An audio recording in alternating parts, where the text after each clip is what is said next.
Yes, y'all. From the Dave Campbell's Texas Football Mothership here in beautiful Lewisville, Texas. It is Texas Football Today, a program that just decided to wear the same clothes again. My name's Greg Tepper. I'm the managing editor of Dave Campbell's Texas Football magazine, TexasFootball.com, a corresponding website. Thank you for spending part of your day with us.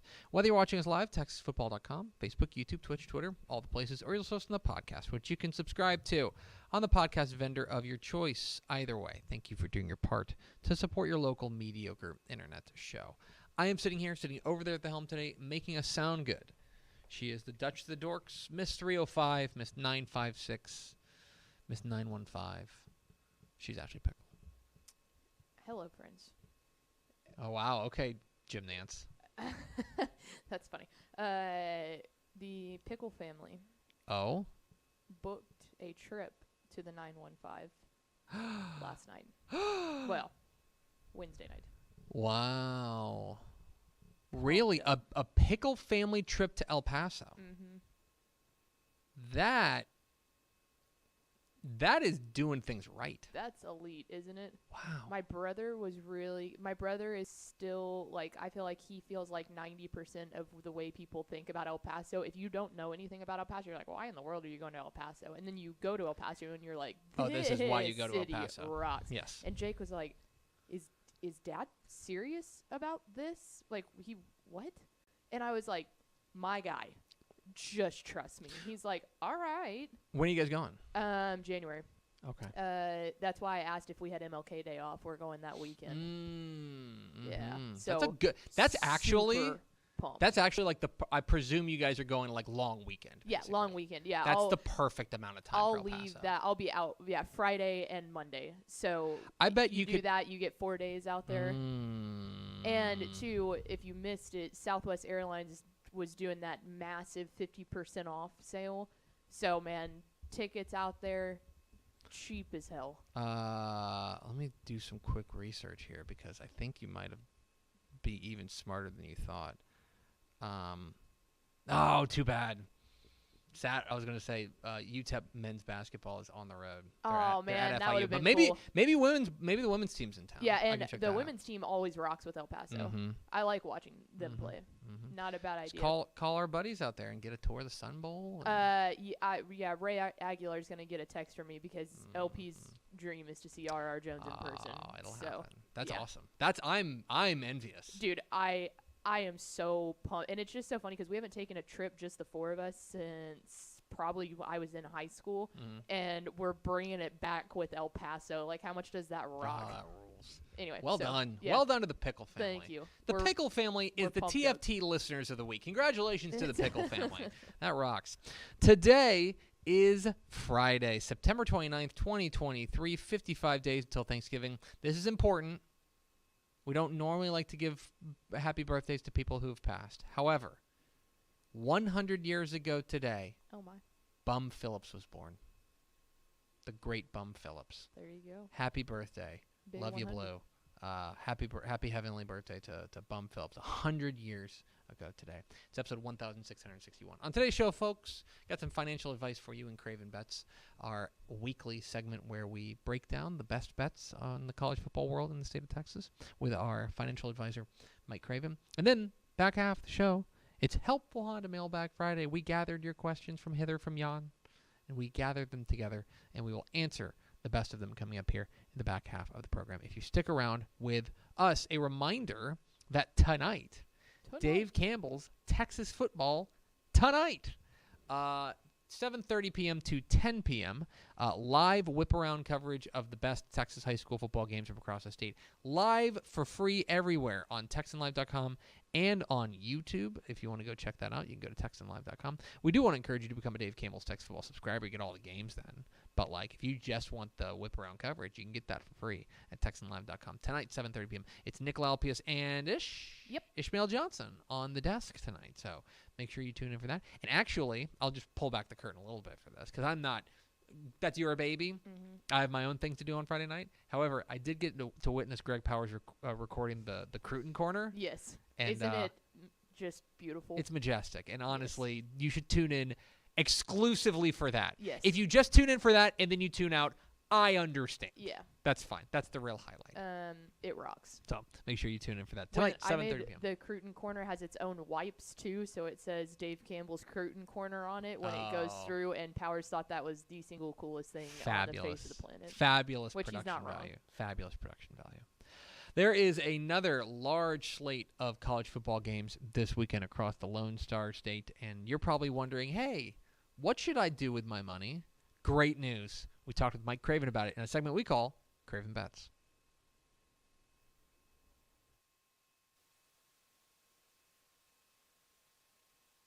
Planner Mike Craven on Craven's Corner, because on this corner, we make money. And we're rallying. Nice little 3-2 week. We've evened our record at 9-9. Theoretically, should only be up from here, Mike. We started out 3-0 last week in the early morning slate. I thought we were headed towards something big. As soon as Texas and Baylor played approximately 3 snaps, I knew I was on the wrong side of that one.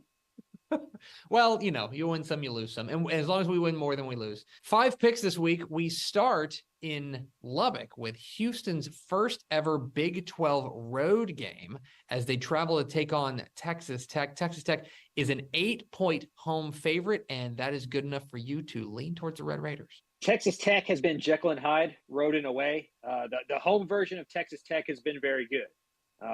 The road version of Texas Tech has been very bad. They're back at home.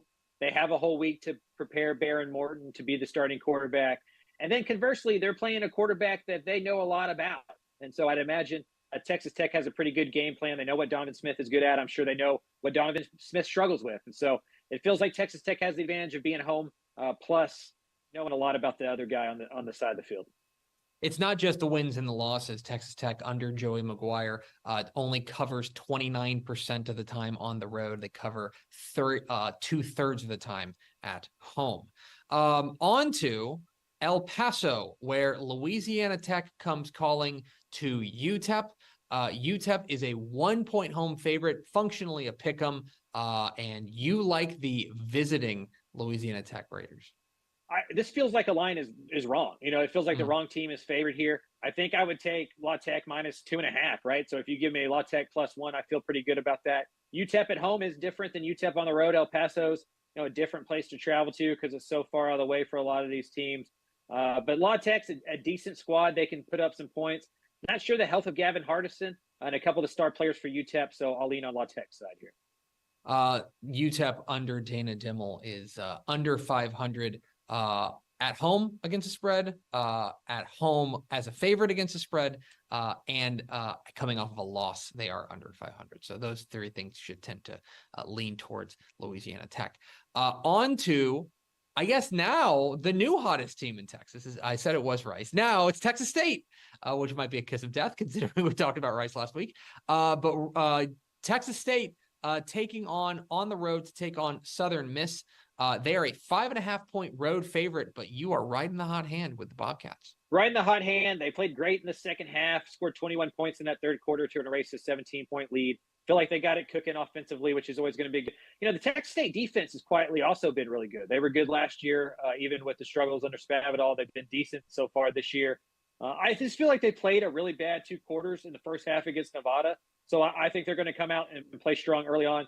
Always scared to take a road favorite, especially one that doesn't have a lot of bona fides recently like Texas State. But that's a team that's playing really well. And they've played much better competition so far than Southern Miss. So I don't think they're going to be shocked by kind of the start of Sun Belt Conference play. As an FBS team, so since 2013, Texas State is just the 6th time they will be a road favorite, but they are 4-1 as a road favorite against the spread. On to Austin, where believe it or not, nationally ranked matchup here as the Kansas Jayhawks visit the Texas Longhorns. Texas is a 17-point home favorite, and that's too rich for you. You like the Jayhawks. I guess I'm going to ride this Texas bus the opposite way until I fall off of it. This feels like one of those games that's going to be close. Kansas can score points. Kansas has been, they won there in overtime in 2021 against the Longhorns. For my money, Lance Leopold's the best coach in the Big 12. So I don't think Kansas wins this game. I think Texas wins it by double digits, but it feels like 17 points is too much to give a good Kansas squad with a healthy quarterback.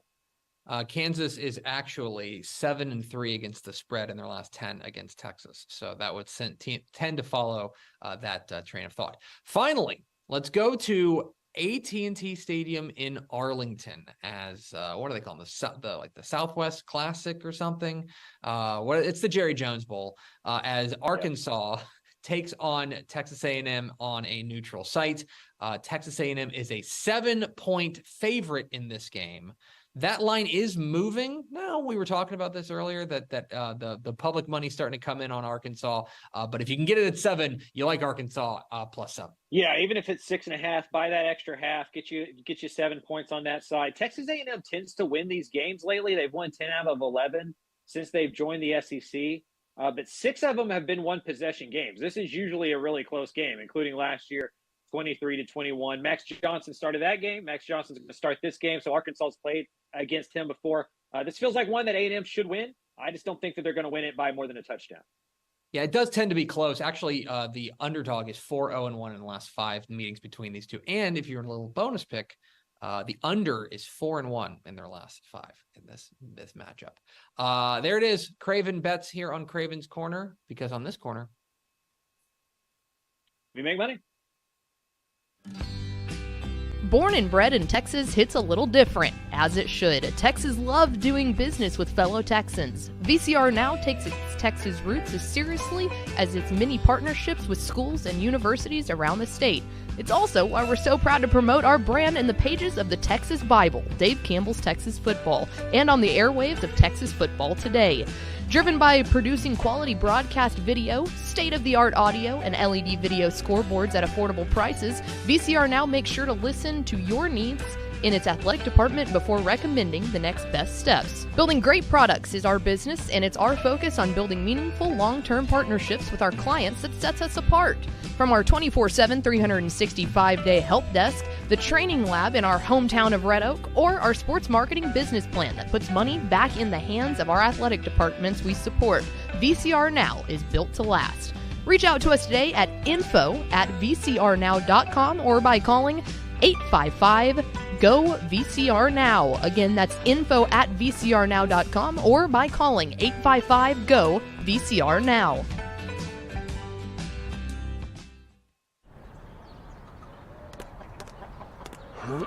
I feel like bustin' loose, bustin' loose. Come on, get on up. Oh yeah, get on up. Bustin' loose when you wanna sing. Bustin' loose, baby, do your thing. Talking about bustin' loose, yeah. Hi, I'm Jennifer Potter, Executive Director of Be Well Texas. Too many people are struggling alone these days, and alcohol and drug deaths are increasing. We started Be Well Texas to offer high-quality, science-based addiction treatment and recovery services anywhere, even at home. We provide compassionate, caring support virtually or in person. In many cases, there is no cost for treatment if you don't have insurance. Really. Welcome to Be Well Texas. We're glad you're here. All right, Pickle. It's Friday. And this Friday, we observe Helpful Honda Mailback Friday. Then our Texas Honda dealers want to help you score on award-winning Hondas like the rugged and reliable 2023 Honda Ridgeline. You can stop by your Helpful Honda dealer today or visit ntxhondadealers.com to learn more. So, if you got questions about high school football, college football, recruiting, lifestyle, romance, travel, should I ask them on Wednesday? That's when we solicit questions for Helpful Honda Mailback Friday. Question Wednesday is what they call Question Wednesday. We call it Big Question Wednesday. Big question. BQW. Big Question Wednesday. That's a new thing. We got it. That was very Braylon-esque. Oh yeah. Big Question Wednesday, brah. Yeah. So get your questions in on Friday. So make sure you check that out. We did get some questions from the people, I believe. So let them rip, Pickle. One at a time, though. It would be more crazy if we just asked them all at the same time. That would be a lot. Speaking of crazy, thoughts on the Crazy Town Banana Pants district of 19-6A? Ah, yes. It is crazy, which a huge headline game live on Dave Campbell's Texan Live. So that's the Katy district, Katy ISD district, 1968.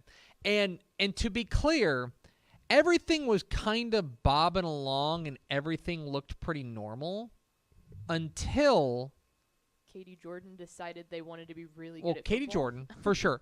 But then until Katy Taylor beat Cinco Ranch. Yep. That's when things really kind of got weird. Because now you're looking at it's a 9-team district, and you are looking at a real log jam, I would say. Okay. A lot of this conversation comes down to the fact of, do you think Katy's vulnerable? Mm-hmm. And they've lost, one district game in 15 years? Yep. I, for one, am not particularly convinced Katy is not the class of this district. Now, that can change, but it can change tonight, Right. live on Dave Campbell's Texan Live, Correct. against Jordan. But that would represent, in my mind, a pretty significant upset. I think where we're at right now is just seeing a 1 in the loss column for Katy after they fell short to Humboldt Atascocita, and I think that was the first time that people recognized that, like, Katy isn't this extraterrestrial being that will just absolutely mull over everybody. Yeah. Like, they can be beat. I just don't know if there's anybody in their district other Right. than the game tonight that could do that, because Atascocita is a really good team. Oh, absolutely. There's one other game. Like, this is actually a really intriguing week this week in 1968, and we'll start to have a lot more clarity because I think, it's my opinion, I think that there are 5 teams for 4 playoff spots. That's my feel on the matter. Certainly things can change in a hurry, but I would say right now the 5 teams are in some order: Katy, Jordan, Taylor, Cinco Ranch, and Tompkins. Which is crazy because Tompkins has been somewhat of a Right. rather A lot of it- astonishingly disappointing. A lot team of it this depends year. on if you think Tompkins is going to be able to shake this off, Right. right? Because that loss to Cinco Ranch is an ugly loss, Glaring. right? It's an ugly loss, and that really turns things upside down. What gets interesting here is when, let me make sure I get this right. When is this game? Mead Creek. You're listening to live coverage of me looking at a schedule. Last night's Cinco Ranch and Maid Creek game is important. There's also Taylor plays Tompkins, and Taylor and Tompkins is a really critical matchup. Yes. And that is a game that, again, how that played out Thursday is going to have major implications on what this district looks like. We'll have a lot more clarity based on coming out of this week, because all these teams that are in that mix are starting to fight each other out. So I would keep an eye on that. Obviously, the main attraction is Katy and Jordan, but there are 2 other games that are critical this week. And if you missed any of the Katy Tompkins, Katy Taylor game from Thursday night, you can catch a full highlight package on Dave Campbell's Texas Football tonight. Yes. Tonight. So go check that out. What I'm saying is, ask me on Monday. Yeah. And I feel like I'll have a better feel. Because if Jordan beats Katy, let's talk about, like, everything. Yes. But for now, it's like, I think it's Katy 1. And I don't know. I'd like to think that Katy Jordan is 2. Right? I'd like to think that, but we'll see. I would say I want to see how the Katy Jordan game plays out before I feel like things are a little bit better. So, anyway, what's next, Pickle? Are there any surprise contenders that you think could kind of shock the world and have a shot at the 6A D1 crown? Because I think we feel very confident in Duncanville, very confident in North Shore. That, shocking news there. But is there anyone else that you think maybe could contend one of those teams? Right, so that's the thing. Like, 6A D1 feels like we are marching towards Duncanville and North Shore for Volume the 5. 5th time. I just can't, unless there's injuries or unless something really turns on a dime, I think Duncanville's going to be a 3-touchdown favorite over every team in Region 2. Yes. I think North Shore is going to be, we'll find out when they play Atascocita, right? Yes, That's the real test. When they play Atascocita, we'll have a better feel. But right now, they're at least, in my opinion, a touchdown favorite over Atascocita. And then, so then you've got those two things. I mentioned this to Craig Way, but one of my big takeaways from the Lake Travis Westlake game was, we're going to get North Shore Duncanville Volume 5 because I don't think Westlake or Lake Travis have the firepower to go toe-to-toe with North Shore. So then really what you're looking at, in my opinion, would be, is there a team within Region 3 that can topple North Shore? Or is there a team, because I think Duncanville's a big favorite in Region 2, is there a team within Region 1 that can get Duncanville in the semifinals? Allow me to suggest one team, and this is not a prediction. I'll suggest one team. North Crowley. Because North Crowley does appear in my mind to have the necessary components to go toe-to-toe with Duncanville. Specifically, they have pretty good line play. Specifically, I do not think they'll get blown out in the trenches, which is where so many teams get no contested against Duncanville. North Crowley's an interesting team that I would be interested in seeing up against Duncanville. That, to me, would be the most, would be the team that I would say it would be the closest to, a sleeper. Yeah, because I could even, I don't think a team like Prosper is big enough up front. And I think that's exactly, you're right. I think what exactly happened, where you I think you saw it last year. Yeah. I think you saw it last year. Yeah. I think that they've got the skill talent, but I don't think that they're big enough up front. And I think, too, if you want to talk about the North Shore thing, Atascocita does look really good. They have looked nothing but the part so far this year. They took down Katy. If they could get a win over North Shore in district, I still don't know if I would feel great about it because they would likely meet back up in the playoffs, and I don't know if they could do it twice. Yes, that's the thing. Beating a team twice. Now, that being said, if it's a really close game and they lose to North Shore in district, that in a weird, funky way almost makes me feel better that if they met back up in the playoffs, that then it could happen. I would agree with that. So I would say North Crowley, Atascocita, let's wait for that data point. Yes. If it's not Atascocita, then North Crowley would, in my mind, be the best profile of a team that can prevent us from getting North Shore Duncanville Volume 5. Yep. So, there you go. And finally.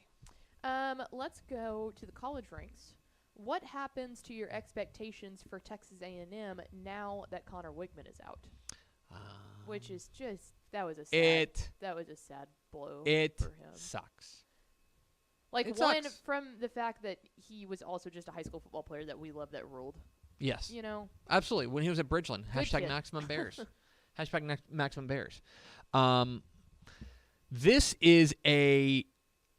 stinks. And I want to be very clear now that that Max Johnson is a capable but probably clear step. There's a reason he was QB2. Yes. Right?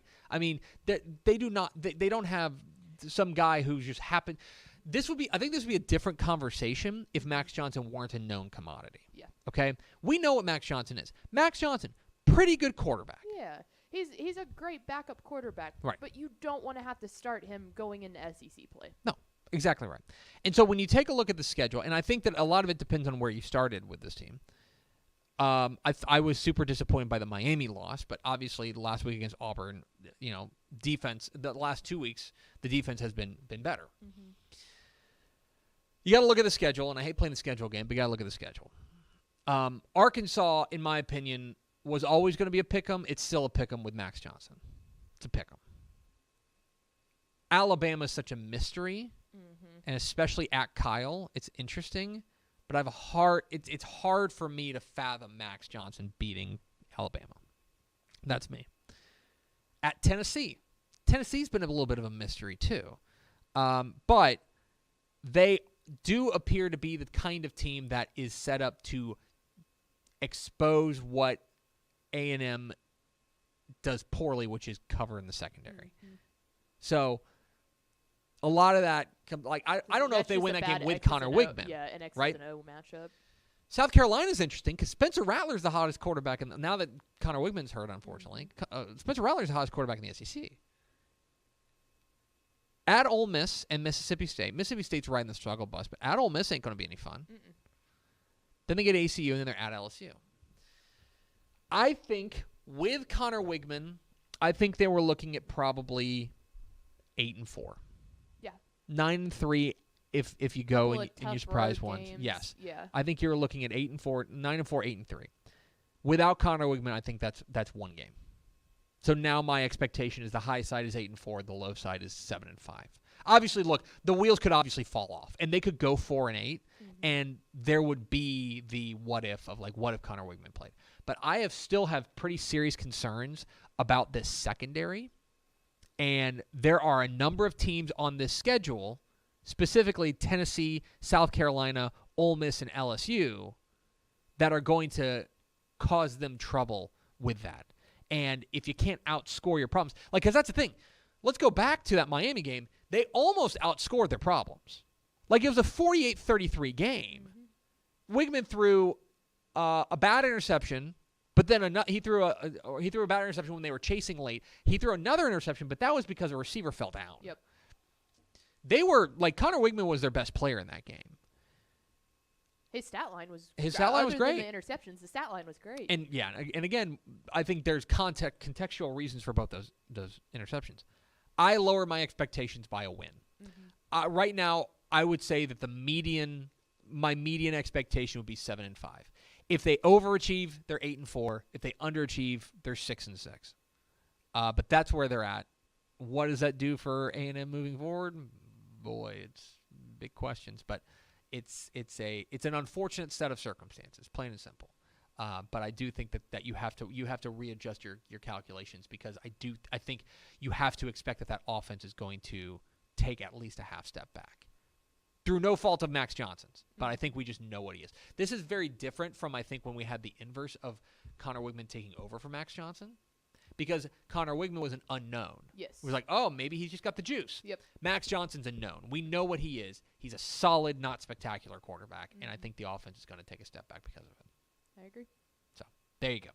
That is Helpful Honda Mailbag Friday. Reminder, Dave Campbell's Texas Football tonight, 7:30 p.m. On TexanLive.com and on YouTube, with round coverage of all the best games across the state of Texas.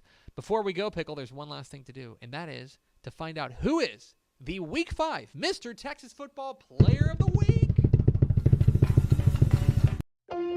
Dave Campbell's Texas Football, in conjunction with the TaxAct Texas Bowl, is proud to present the Mr. Texas Football Player of the Week award to the most deserving high schooler in the state of Texas. Each Monday, TexasFootball.com announces 10 candidates for that week's award based on the previous week's on-field performance.